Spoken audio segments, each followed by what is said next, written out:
Hello everyone, if you're getting this error in Valorant has encountered a connection error with error code VAN-81, then you have come to the right place because in this video I'm going to show you how easy it is to fix this annoying problem on Valorant easily. So first of all, what you're going to do is you're going to open up your start menu, you're going to write here CMD, now you're going to right click on it, click run as administrator, click yes on here, and here you're going to write sc delete VGC, and after you're done with that, now you're going to write sc delete VGK.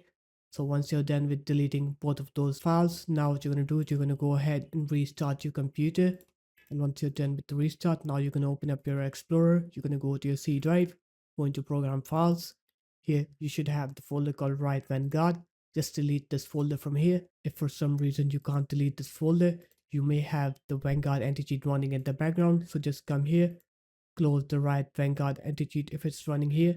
If you don't see it here, just open up your task manager and then search for Vanguard or anything related to Riot Client on here and then close it from here. And once you're done with that, now you're going to delete that Vanguard folder. Here it is, just delete that folder. And after that, you're going to open up Valorant and then it will ask you to reinstall the Vanguard client. So just do that.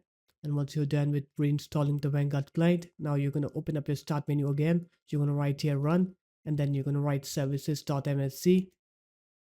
You're going to look for the service called VGC here. So just click on service, press V on your keyboard. Here it is. Right click on it, click properties. Make sure the startup type is set to either automatic or automatic delayed start. Do any of those. Click start, click OK. After that, restart your computer. And once you're done with the restart, now when you try to open up Valorant and you try to play the game, you'll see that your game will work correctly. You will not get that error anymore. So there it is guys, that's how easy it was. If you guys found this video helpful, make sure to leave a like, comment and subscribe to the channel. And I'll see you in my next video. Peace.